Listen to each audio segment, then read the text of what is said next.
Actually start off the scientific sessions, and we will be introduced by Dean Donald Burke, who is the Dean of the Graduate School of Public Health for University of Pittsburgh, and he's actually one of the directors for the Midas Center of Excellence at University of Pittsburgh. And then we'll hear from Dr. George Siege, who is a professor at Harvard School of Public Health and Department of Epidemiology, and he is also the director of the interdisciplinary program of infectious disease epidemiology at our school. Thank you. Thank you. Well, great. I have a bad back, so if I stand for more than 5 minutes, it starts to hurt, so I'm going to sit down after a couple minutes here. At first, I want to welcome you here and to let you know a little bit about the MIDAS program.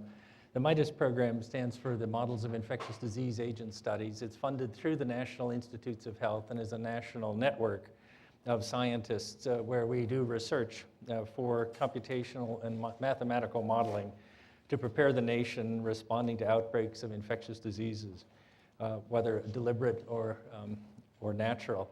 And although we played this as a game, these are in fact, as I think you appreciate, pretty serious situations, so that when there are epidemics, we develop models that people use to make decisions, to intervene, to try to mitigate any epidemic. This is Irene Ekstrand, our program officer at NIH, just did a word cloud from the annual reports, and this is the kind of things that we work on.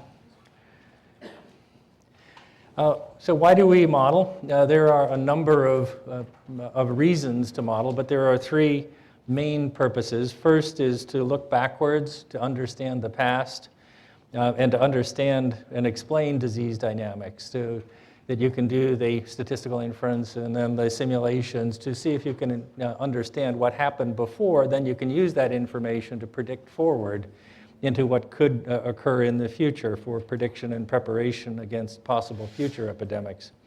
And the reason for doing both of these as well is that when something really does happen, whether it's a flu epidemic or a SARS epidemic, that you have reliable models ready to go so that you can apply these when there's an emergency. And we've done this now several times. Now, probably the most important was the 2009 H1N1 epidemic, where we did use the models quite a bit to inform decision-making nationally. We work on lots of different diseases. These are just a few of them. My personal interests are in dengue, but there are lots of others that are there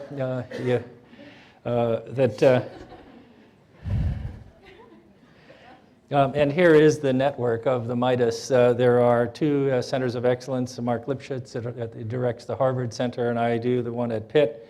And then there are centers at a number of other universities across the United States. And we get together about 3 times a year, sometimes more often. We have national meetings, we make presentations, and we learn from each other.